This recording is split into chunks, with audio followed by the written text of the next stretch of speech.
Guten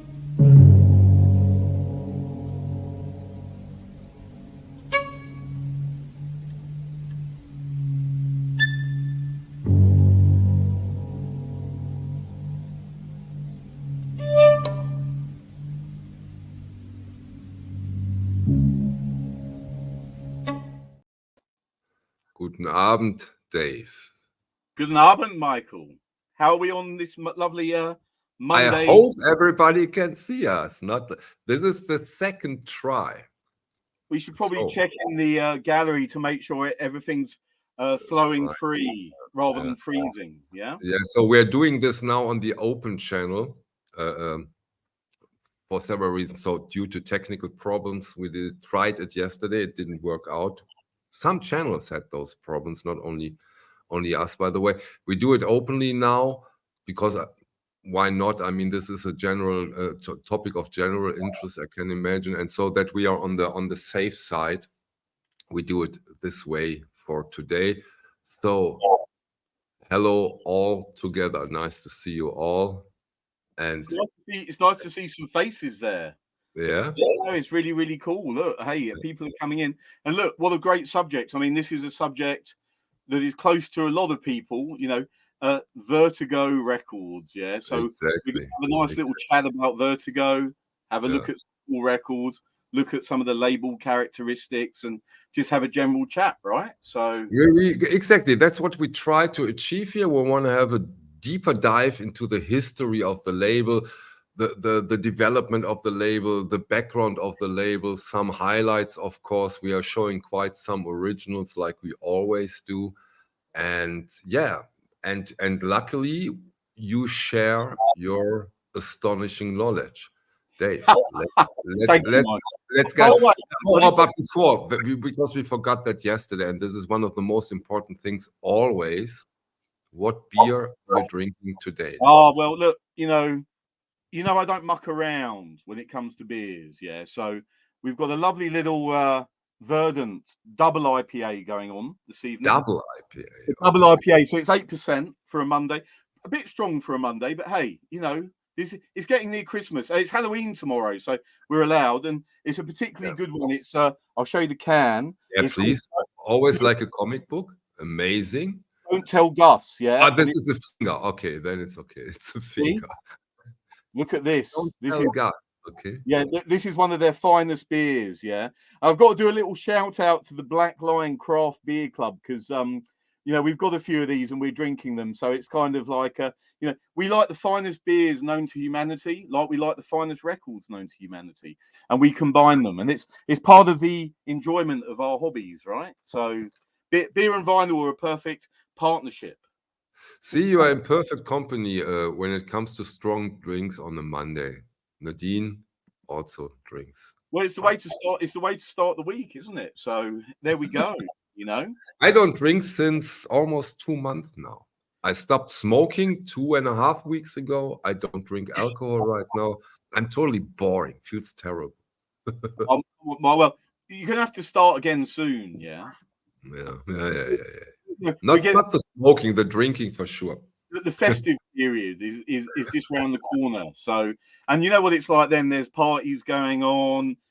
You got to go out and see people. So, you know, hey, why change the habit of a lifetime? Talk about Vertigo, man. Okay, so yeah, we're here to chat about Vertigo Records. You know, obviously a label that's held in very, very high regard by a lot of collectors around the world, you know. And we're going to look a bit into the sort of history of it, where it came from, you know. So Vertigo was a sub-label of Philips Records. So you had, you know, the labels of the time. So you got to think the 60s happened. We had 1967, you know, we had the psychedelic thing happening, you know, the summer of love. Yeah, you've got to think about this, the pop music that was going on. Then we got into 68 and it was still that happening, but starting maybe to change a little.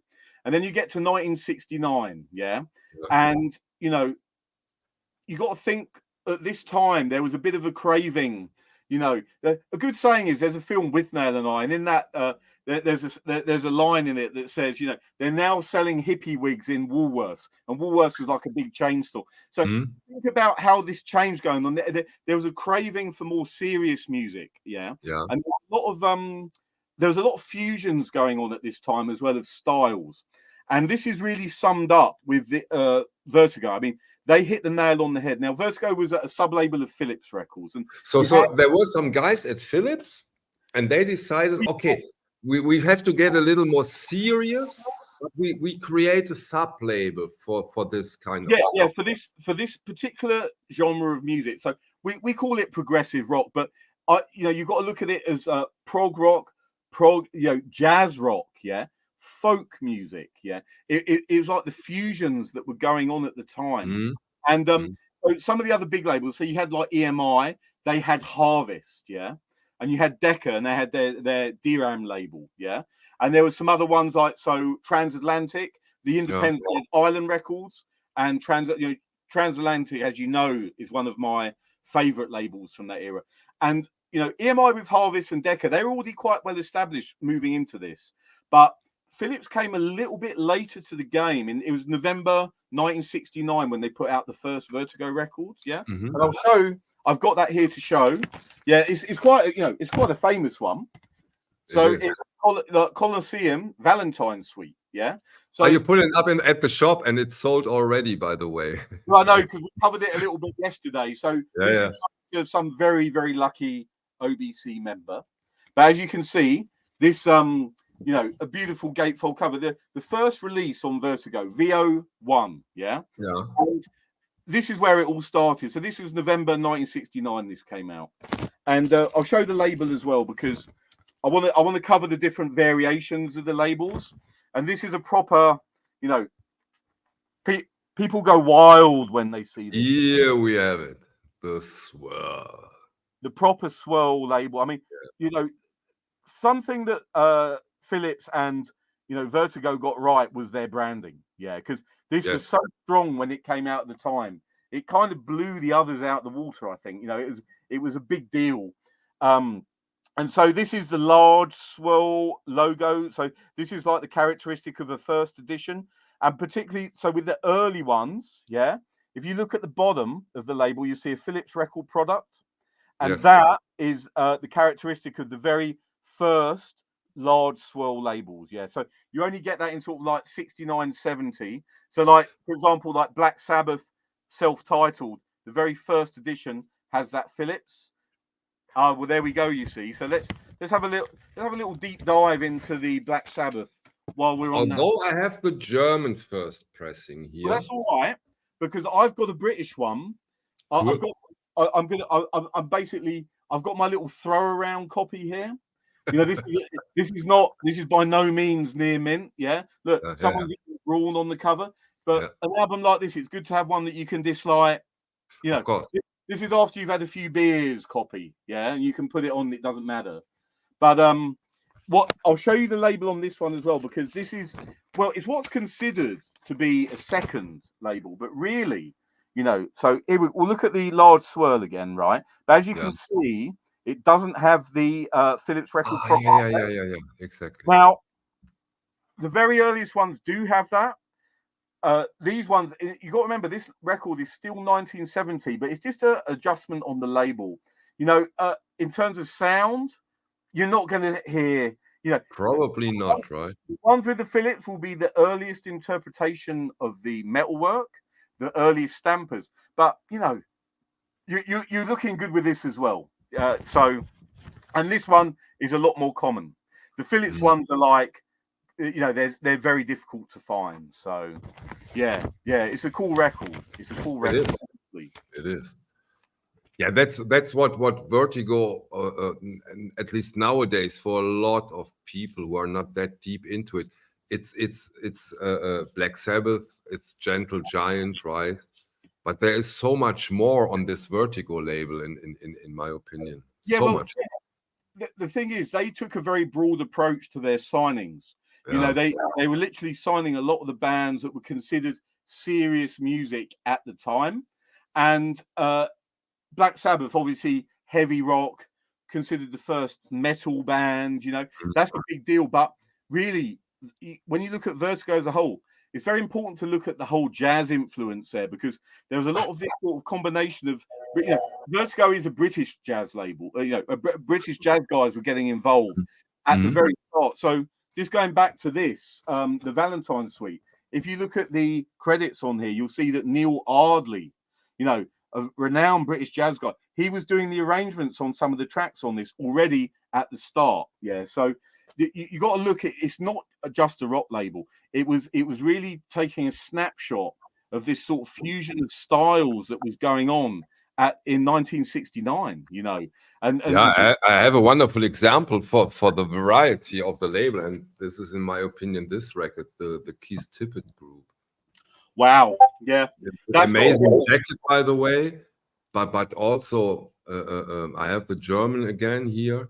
Wonderful jacket, but astonishing, great avant-garde fusion record. Wow. You can say that. So the cover artwork on that one is particularly great. You know, Vertigo were very, very good with their artwork. You know, and the artists that were involved. I mean, you know, you had Linda Nicole was the artist that did the original Swirl logo. Yeah, so she, you know, she did design that. Yeah. Yes.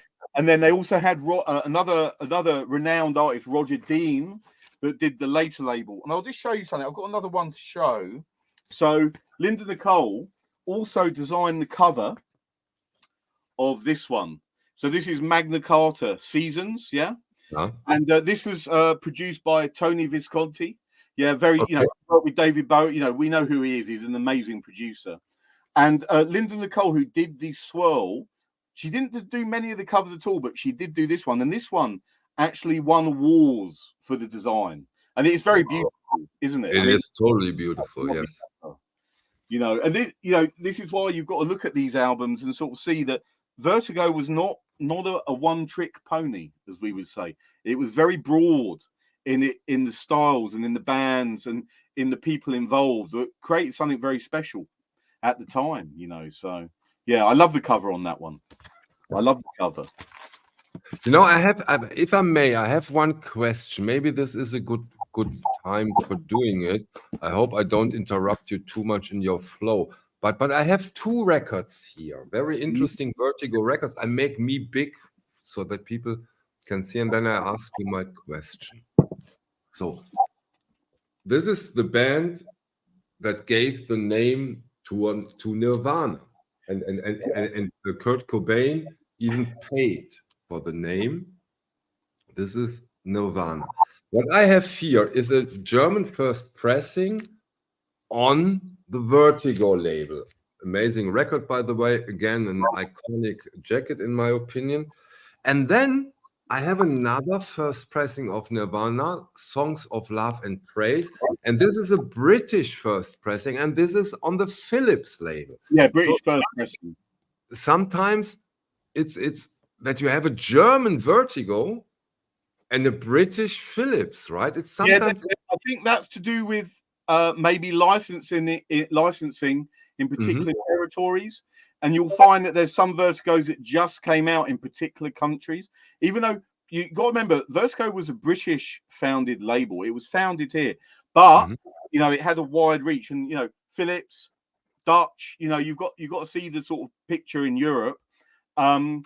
They put records out in different countries, and I would put that down to a licensing thing. That maybe in one country you'd have it on the Vertigo label, Swirl, but in a different country it could be on Philips, yeah, as the label. So yeah, I think you'll see that. And you know, it's interesting as well. There's some great Philips as well. Even though they had Vertigo, they were still putting out some progressive records on the Philips label itself. I remember one I had called Harsh Reality, and that was a Philips label, but it was a full-on progressive rock record. So, you know, there's different factors involved with this. But I mean, I've got to say, Michael, those two, like the Nirvanas, you know, they're pretty serious ones, right? They are wonderful records, serious records, but I do love them. They are very, very impressive prog rock records. I want to show one of my favorite Vertigo. Yes. One of my favorites. So this is the sort of style. When I think Vertigo, I think of bands like Nucleus. Yeah. So this is Nucleus Elastic Rock. Yeah. So a great, I listened to this yesterday. Such a good album. And this is very much, the sort of thing that I think about when it comes to Vertigo with the jazz fusion. So if you look at the lineup on here, you'll see that the band members, in fact, it's just on this side. So if I just get that into focus, you'll see we've got Ian Carr. So Ian Carr was like one of the most renowned British jazz musicians, like played trumpet, flugelhorn, worked with Don Rendell, worked with Michael Garrick, renowned, and he is now doing this jazz rock fusion, on Vertigo. And as you can see here, and I really love this because this shows you the sort of connections. Just at the bottom here, you'll see, if I can get it in focus, it says Ronnie Scott Directions. So the Ronnie Scott's Club, there we go. A product of Ronnie Scott Directions. So, that shows you the linkage because that was Ronnie Scott, one of our finest British jazz musicians. So they're all actively involved and working together and making, the music on this album is superb. It really is. And for me, this kind of sums up Vertigo more than the stuff that we really, like Black Sabbath. Black Sabbath is obviously amazing, but things like this, that really is a picture of the time. This is like 1970. So, and also, I just want to point something else out. The sort of use of the die cut cover. Yes, amazing. I love it. Vertigo were great. There's some brilliant ones like Pato. There's one with 3 fold outs, and there's another one, John Dummer. It's got these cloud cutouts with a red cover, and they were very innovative with what they were doing design wise. And this cover was designed by Roger Dean, who went on to do the Vertigo Spaceship label. So the kind of the third iteration of the label. So really, really cool. One question, maybe you have the answer for this question. Go on. When they started this, I think it was not like today. When Chet Kasem announced the Atlantic 75 series, we're going off, everybody was excited.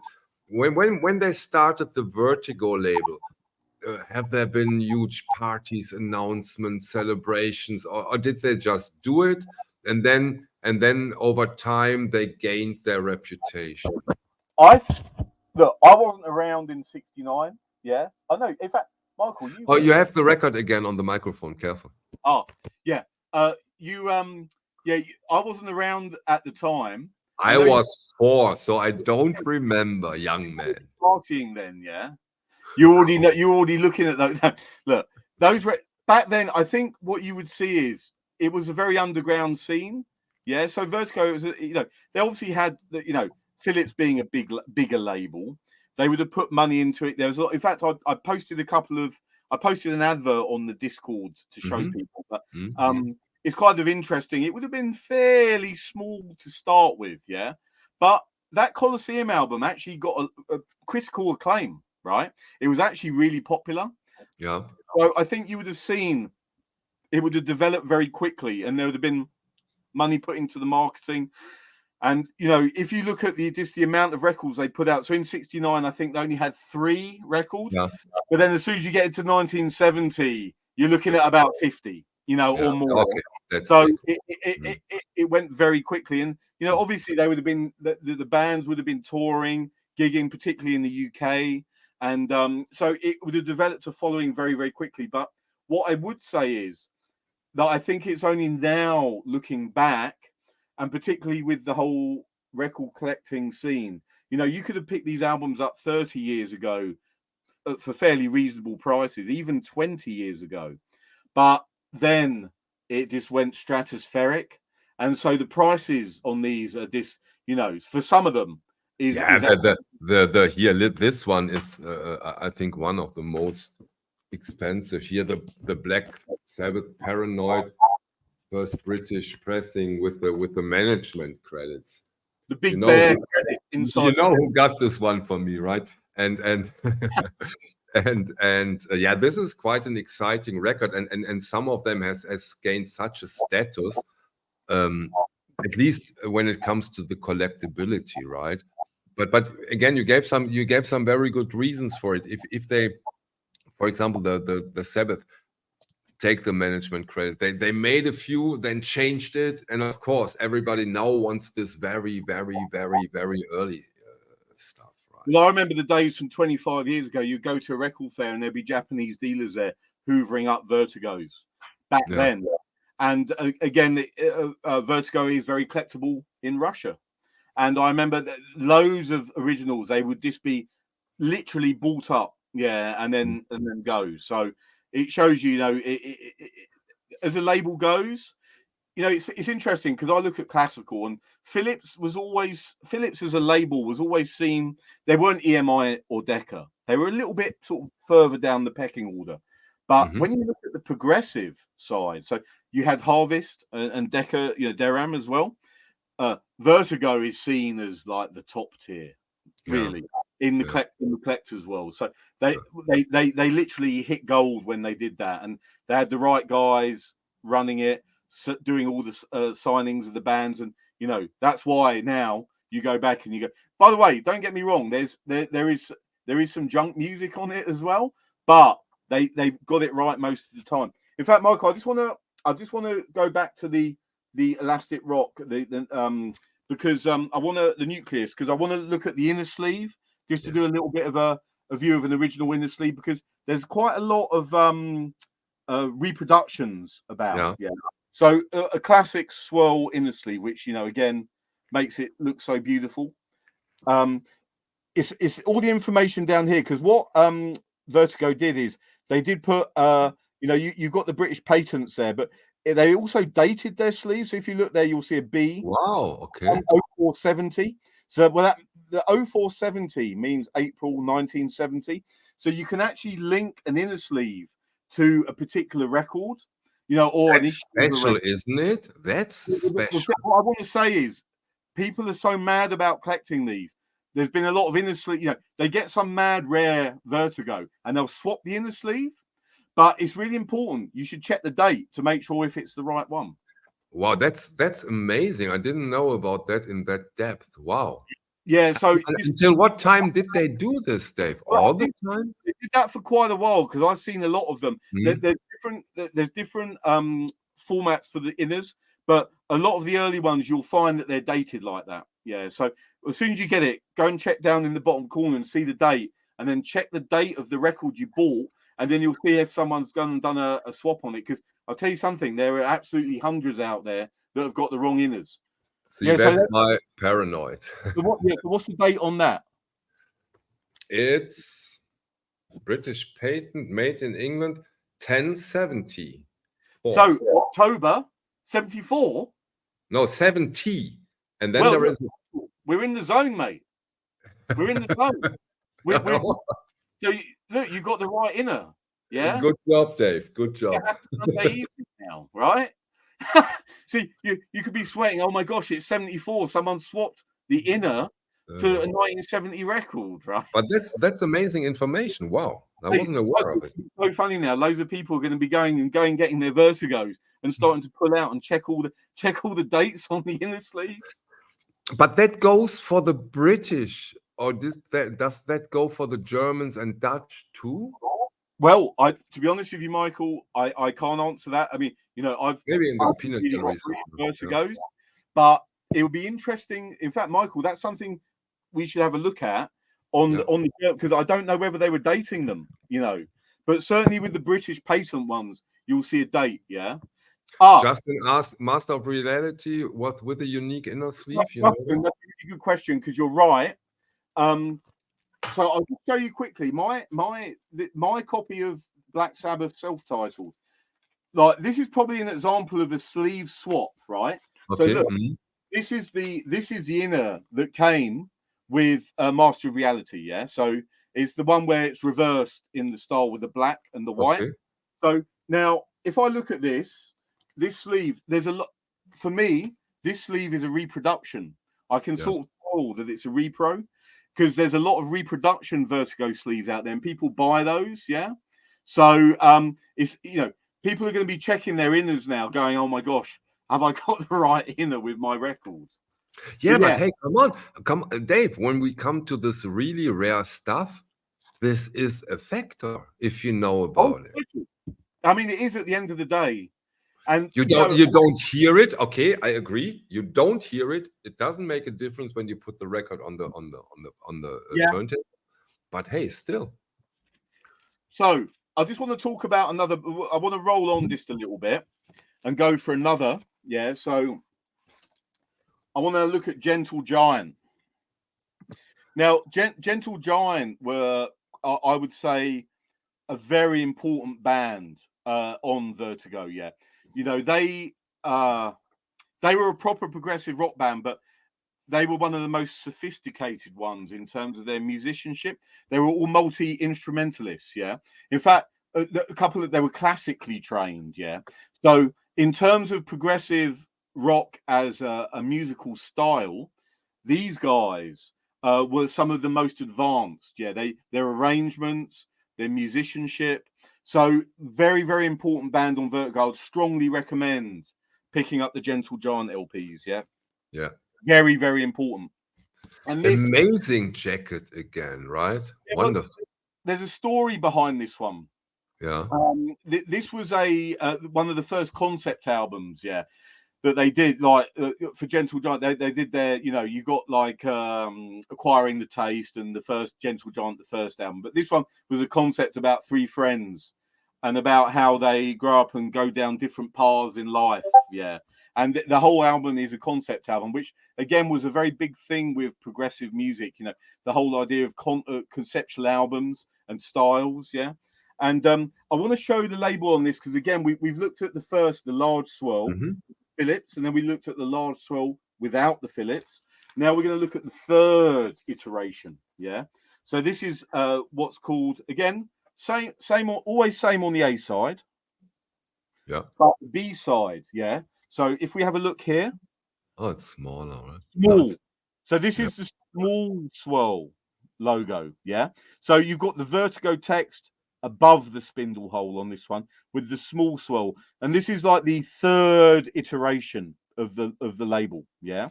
So it's important to sort of see that there's these, you know, the sort of transitions of how the label changed, yeah. And again, you know, this is 1972, very important, you know, Vertigo by this time were putting out loads of records, you know. I mean, but this Phillips thing, they stopped it quite soon, right? Only very early. I think 1970 it had already stopped. You know, I think about Black Sabbath's self-titled. There are others around this period in the 1970, but that very quickly changed because by the time you get to Paranoid, by the time you get there, that's gone. Yeah. So, and that's you know, so it, you know, the quite fast. These label changes, you know, people can get really hung up on label variations. Yeah.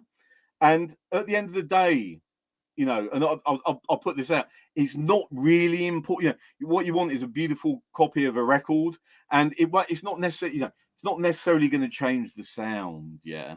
But you know, it's just, all it does is it gives you potentially a segment in time, a window where you know that record was pressed, yeah, rather than maybe a little bit later on. So, yeah, so that's the main thing. But still, hey, small swirl, large swirl, we like them all, right? So, yeah, and you know what? I thought quite some time now while we are doing this, and it works now, luckily, not like yesterday, is that it's so important and sometimes it's so tempting and interesting how good some things age.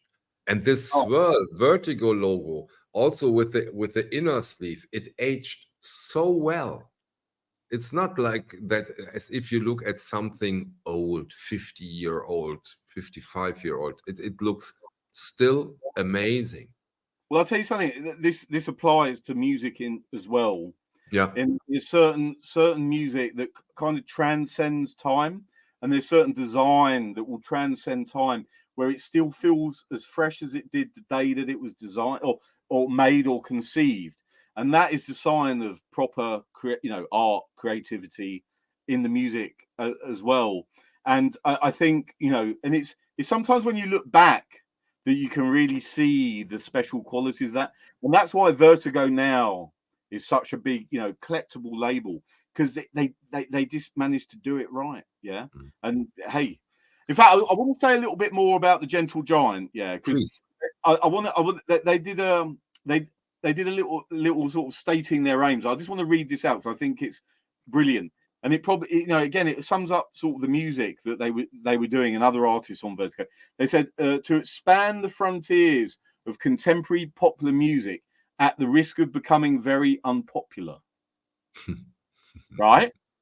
So it wasn't about trying to be a success, like a big chart success. Yeah, they were more interested in doing music for music. You know, they wanted to make amazing music and not care about success.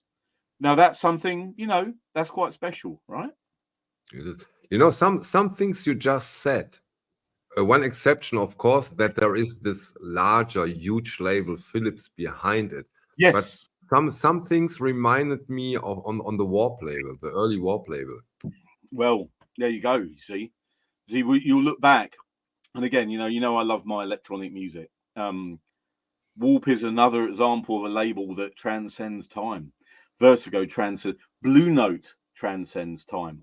It's the design. It's the, you know, it's like the whole package, and you know, not everything does that, but there's certain ones, and you can see now over time, and the ones that people want. That's the sign. So Michael, you're totally right there. Yeah, Warp have got that with all their with the artificial intelligence series. You know, you got to think that's 30 years ago now. You know, Vertigo, we're looking 50 years ago. Yeah. So, but you know, do we have a Vertigo sampler? Sorry, a sampler. Is there a sampler? There is, yeah. Oh, there is. Okay. Yeah. They did do a Vertigo sampler. Yeah, there were like a lot of the labels in the early 70s. They would put out.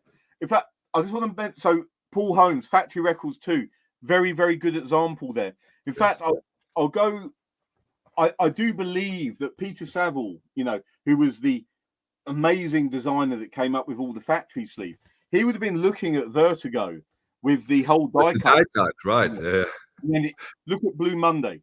Yeah. Look at the sleeve with the floppy disk with the cutouts. So the whole thing with the die cutting. Yeah. You know, you can see the pathways of this. They would have been looking back at labels like Vertigo being the trailblazers for sleeve design. Go right. Orchestral maneuvers in the dark. They went totally crazy with the die cuts. Remember? There's a story about Blue Monday. It's very famous. You know, one of the biggest selling single of all time, right? But apparently, because of the sleeve of the die cut, they lost money on every single copy. Yeah, they almost got broke. Yeah, I know. So I just think that's a beautiful story. That, you know, for the art, they sacrificed the bottom line. Yeah, well, probably you know, not knowingly so. They just went ahead and did it. You know, so I hear a lot. You know, I know a guy that was sort of involved, and it's just brilliant to listen to these stories like that and this thing. But I think Vertigo were a real trailblazer with this, you know, and doing all that, and another, you know, it's this great thing. In fact, I'm going to move on. Yeah, I want to show another one because we can't talk about Vertigo without maybe having a little look at Craftwork. Yeah, Craftwork on Vertigo. Well, you know, so no, but Michael, so the first two Craftwork albums, you know, the ones with the cones, yeah, the red and the green. Pilots, yeah. Green. So they were on Philips, right, in Germany. Yes. But in the UK, they issued it as a double album on, you know, and look, it's got a blue cone. It's got a blue pylon, yeah. Look at that. Yeah. We call it pylon. We call it cone. Nice. It's the same thing. But anyway, look, but I just loved it that the first two albums were done as this double album on Vertigo. Yeah. Oh, that's amazing. Exactly. Also with a beautiful swirl. Again, I want to touch on this label because again, we're moving on. Yeah. So we're moving. Okay. And now, by this time, we have now reached the Spaceship. Okay. The Roger Dean designed Spaceship label, which again is a very, very beautiful thing. And this particular, you know, this lasted for a few years, before they changed it again. I mean, we're looking at, what's the year on this? 1972, right? So already, you know, we've gone from 1969, 70, 71. So just by 72, towards the end of 72, we've already flipped to this label. But this is a huge step, isn't it? From a design standpoint, this is a total break. Yes, massive. Getting from the swirl to the spaceship is huge. Well, it shows that they were this so sort of you know, we all love record sleeves. You know, they're pieces of art in their own right. You know, we collect them for the sleeves as well as the music, as well as what it is. But very much so, you know, you sort of see this sort of transition. And Roger Dean himself, like his design, yeah, he designed some amazing record covers as well. You know, I like to talk about the guys that did the label designs and the sleeve designs, because you know it's such an important part of the whole presentation of everything, right? You know, so yeah, but yeah, that spaceship label again is just so good. And we know, in fact, just moving to another one, and I know this is one that we all know as well, but the whole Autobahn embossed cover. So the original so the German one was different. I really need those just for the sake of a comparison. I really would like to compare. Well, you know who this was cut by, don't you, Michael? No, tell me. Bilbo. Yeah, Dennis Blackman, you see. So yeah. Our legendary mastering engineer, who was super. He got the first edition of this. Okay, wow. Again, we're looking at the label on this, and the first British cut of it. You know, again, we've got the spaceship label going on, you see. Mm-hmm. You just can't get enough of that. It's great. There we go. This is still the very first variation of the spaceship, right? With the yes, yeah, still the same one, yeah. I mean, you know, there are very minor differences even with the swirl labels. So, for example, like the large swirl, when we get into 70, 71, there's there's some that says made in England on and some that don't. And the ones that don't say made in England are the earlier ones. But, you know, I mean, you could get into, I think some of this is semantics, because you look at labels and there can be minor design adjustments or text adjustments. But really, at the end of the day, you're still getting the same metalwork, the same mastering, the same pressing. You know, even if, you know, you could get into details of what stamper numbers they are, but hey, I think life's too short sometimes to get into too many details, you know, like this. But would you allow a question from even the Ivan the Music Man? He wants to ask you if you know the story behind Vertigo Berlin Records. I don't, but I'll be very happy to hear it. I don't. I mean, I know that Vertigo, you know, that they were putting records out in Germany, in Spain, in Holland, you know, and there were different things going on. And hey, you know, I still wonder what makes them do this huge break from the swirl to the spaceship all of a sudden. Well, because I guess it's a big difference. It's totally different. It is. I mean, it's a huge difference, and I think it's probably just. I'll tell you what it is. I think it's just being constantly changing, constantly progressive. In fact, there's another. Hey, we're talking British here. Changing? I mean. Oh, what, you're saying we're stuck in our ways? No, I would never ever say that. You know, Rob Dean was a big artist, and I guess he'd come up with the design. I don't know the inside; it's conjecture, but. You know, he probably came up with this amazing design, and the guys at Vertigo said, "That's cool. Let's use that as our label." Do this. Yeah. I want to show another cover. This is, you know, this is one of your favorite. I know. Technical Ecstasy. Now, this cover is again superb. This was actually an illustration done by a guy called George Hardy. Yeah. Now, George Hardy is very important. Yeah, and. Someone I drink with, a friend of mine, Dave Little, is also a very renowned album sleeve designer. Yeah, I remember I was talking to him about this, and he literally went mental. He goes, "Oh, that sleeve," you know, he just went mental. He goes, "The lines on it, it was all hand drawn. It's like amazing." He goes, "That's George Hardy," And you know what else George Hardy did? Tell me. Dark Side of the Moon. Right. Right. Okay. Now that you say it. Right, there we go. See? So Black Sabbath, look, Technical Ecstasy, George Hardy, Dark Side of the Moon. Look up George Hardy and see the other album covers he did, and you'll go, what? Amazing. Yeah. So, and that's why this cover is very important. You know, we've jumped to 1976 now as well. So we've jumped a lot further on. Yeah. But cover on it is just outstanding. It really is. It's very, very special. And again, you know, Vertigo just doing their thing, and still, I love it how the design is still very strong. You know, we're talking, you know, we're coming up to 7 years after their foundation, and they're still very, very strong on the, you know, the whole design, the concept of it is so good. Yeah, so good. Michael, are you going to show me another record? I show something. Okay, I show something because I find it quite striking.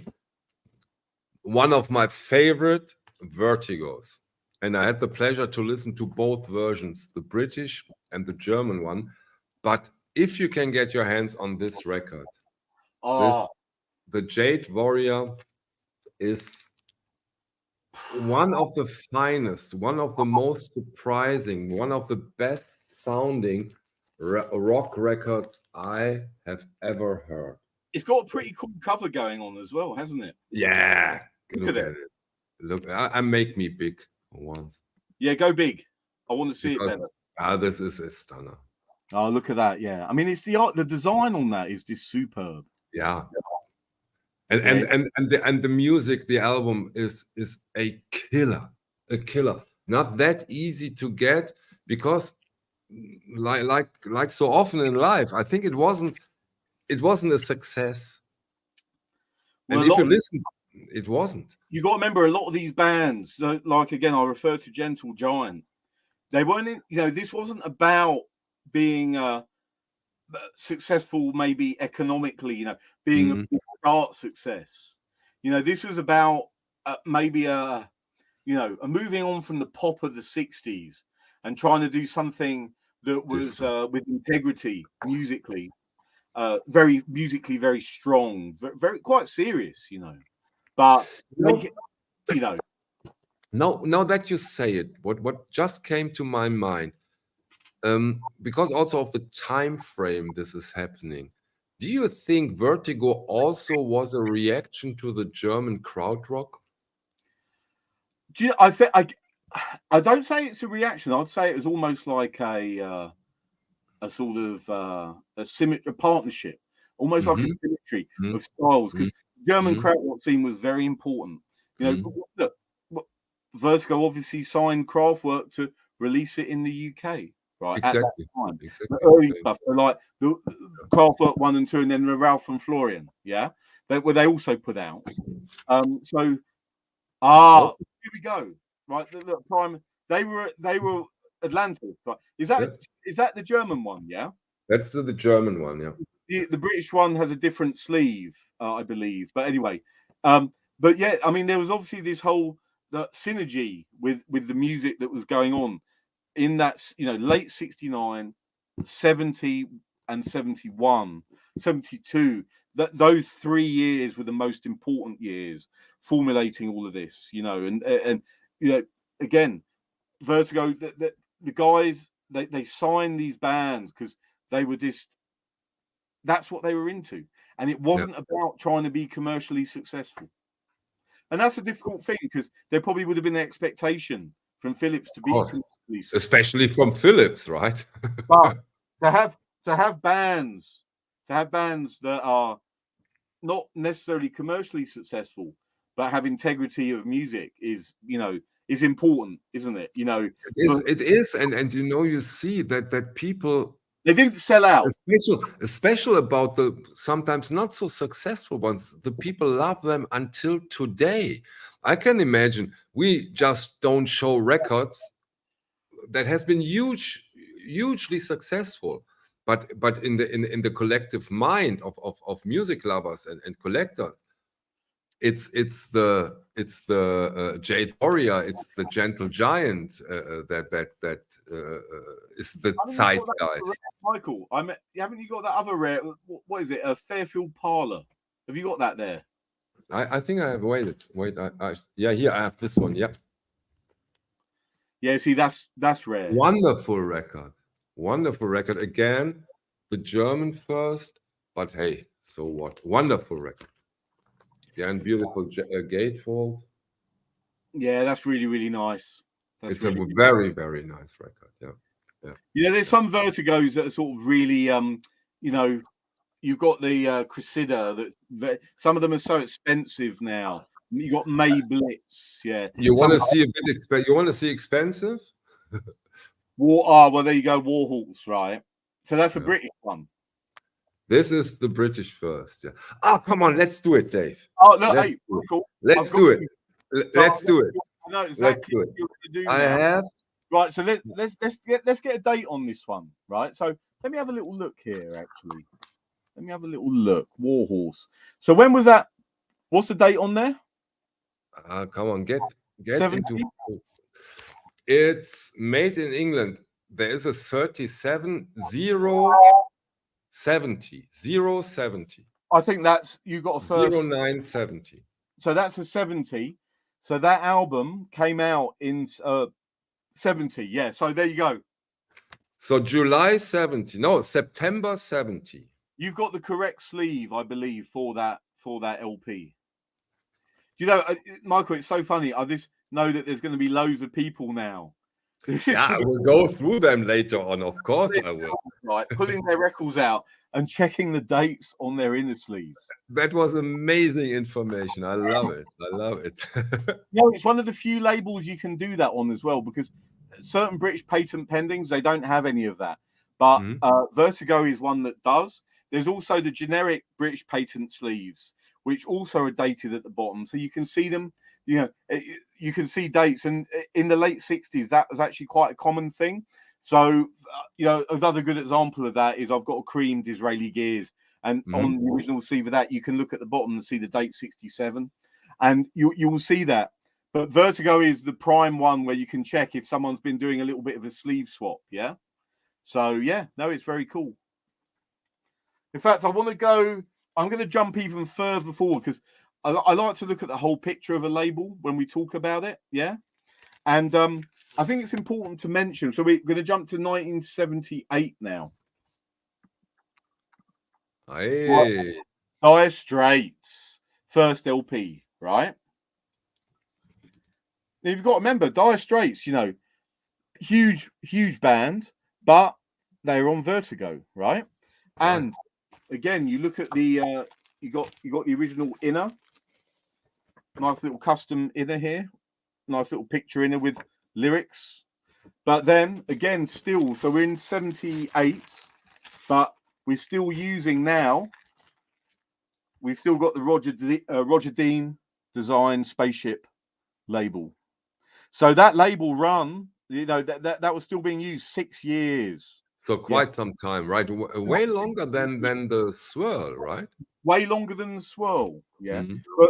But the funny thing is, the Swirl is kind of the most iconic of pretty much all record labels. I would actually say it is one of the most iconic record labels that's out there, and I think that helped Vertigo become the top tier of progressive music compared to even some of the big majors that were huge labels at the time, because your EMIs, your Deccas, but Philips with Vertigo, they hit the top spot with it because of that, because of that strong design, because of the strong music that they managed to get. I mean, it's amazing the bands that they managed to get.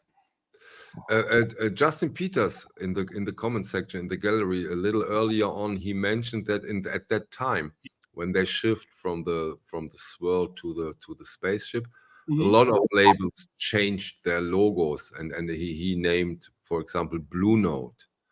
And of course, this might also be a very good explanation. If a lot of labels change the logos, they also can feel the pressure. Okay, everybody is doing a new. We have to do something too. this, of course, also can be one of the reasons. Yeah, very much so. I mean, you got, you know, things have to, you know, basically change or die, isn't it? You know, it's kind of, you have to, you know, evolve. Let's say evolve or die. Evolve or die. So, you know, that's what they were doing. You had to constantly evolve and change to keep things fresh, because otherwise, you know, maybe it wouldn't have worked out so well. So you had to keep doing that.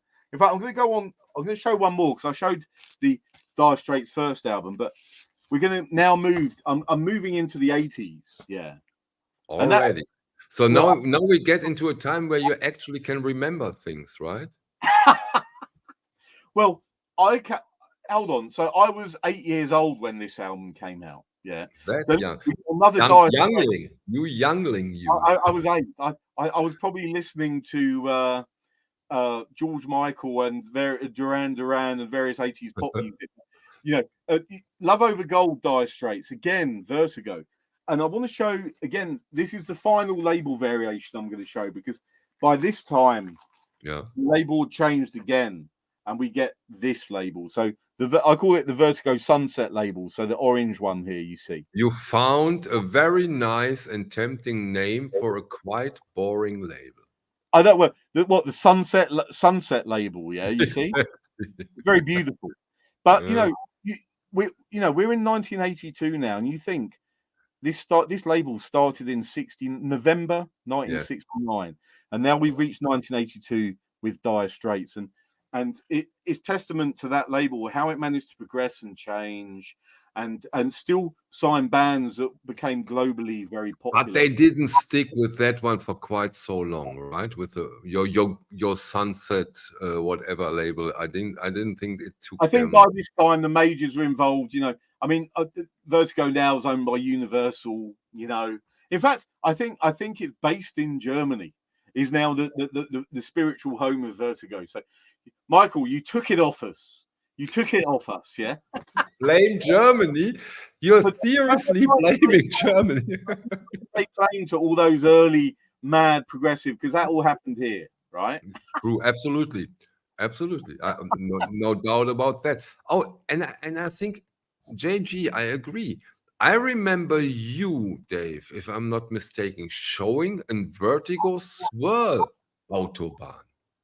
Well, that's a different country. So, see, over in Autobahn in the UK came with the Spaceship. The first one, Bilbo Cup, was the British one. But I believe, in fact, JG, it'd be interesting for you to tell us what country that was, because I do remember this, yeah. But I think it's either no, it's not.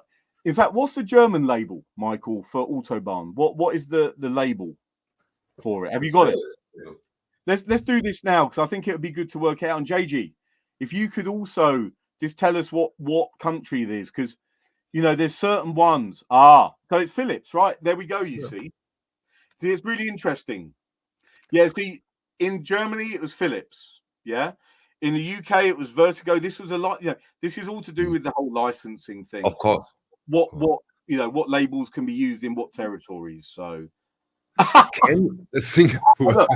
JP, Singapore. Of course. No, obviously there's so many Craftwork fans over there. Winston asked this for the second time, and I wanted to get into it, but it didn't fit the discussion at that point. What is the link between Vertigo and Bronze? Do you have an answer? One of the founders of Vertigo went on to set up the Bronze label. In fact, Dr. Winston is a good point, because one of Dr. Winston's favourite bands, Uriah Heep, were on Vertigo. You know, we got to think of the Salisbury album, right? So originally that was Vertigo, and then the next, the next edition of it was on Bronze. So Bronze was a label that came out of Vertigo, essentially.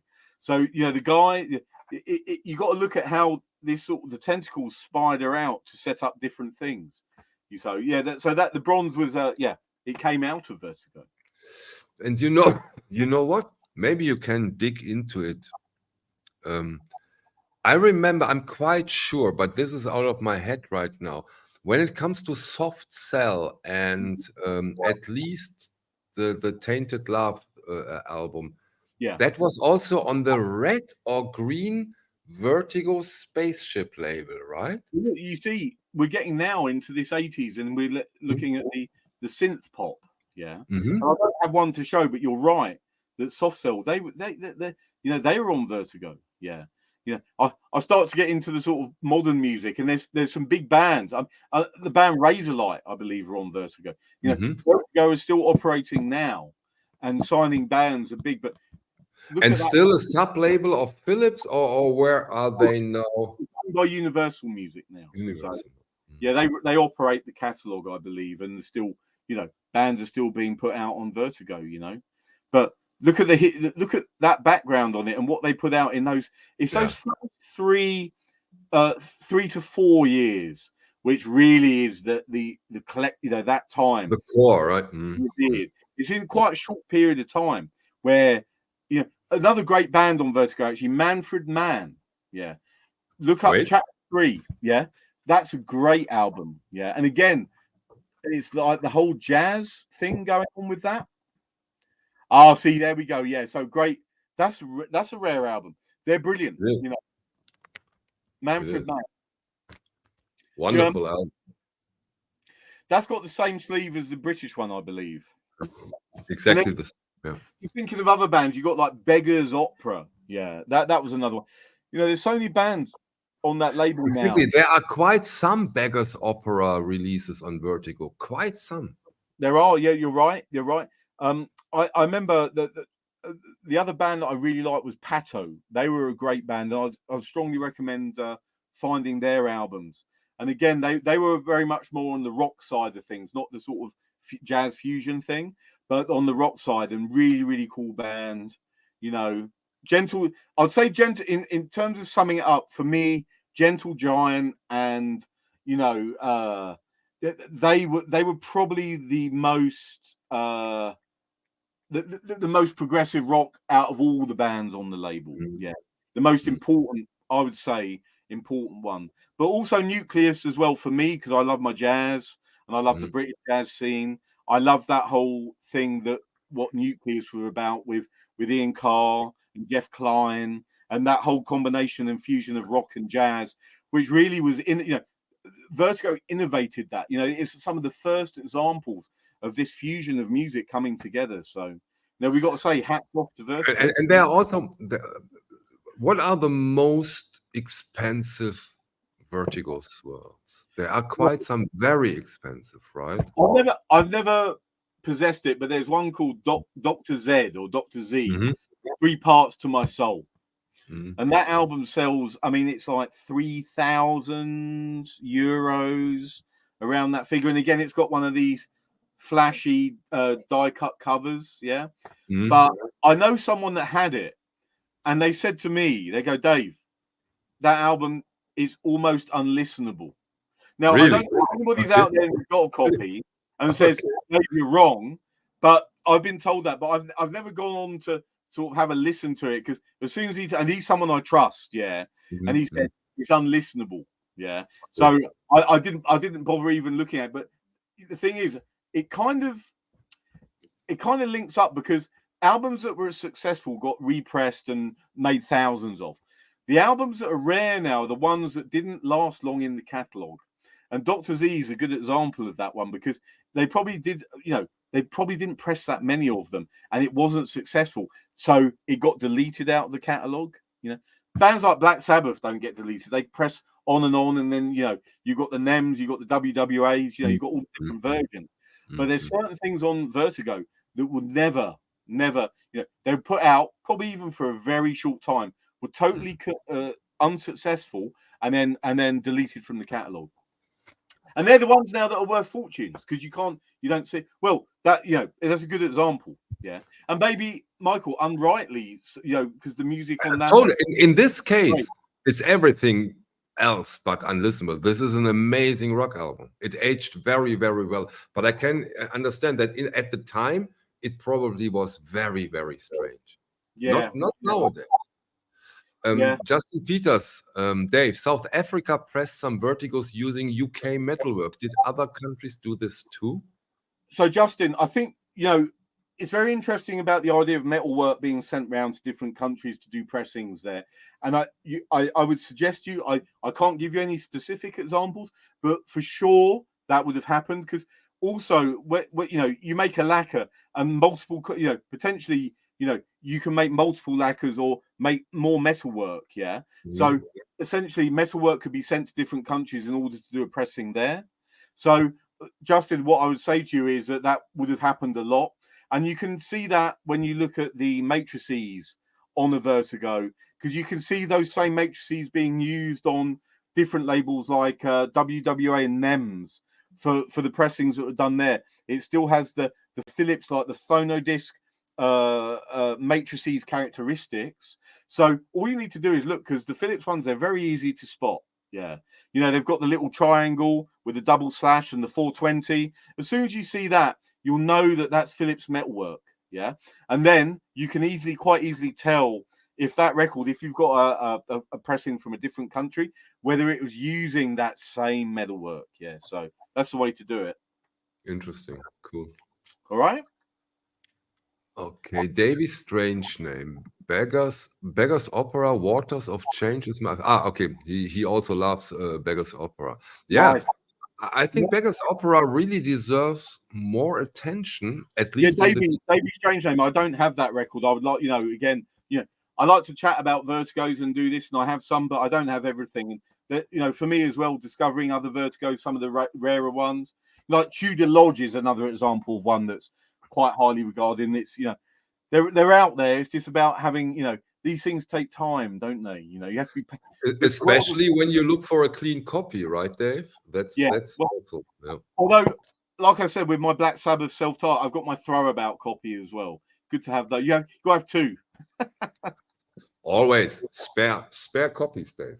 Of course, spares. You are quite famous for your spares in the OBC. Well, yeah, spares are what it's about, isn't it? Dave. Nice. Your timing again is meticulous. On the minute, 1 hour. That was a heavy Vertigo session. I think so too. I really liked it. Thanks for sharing once more your knowledge.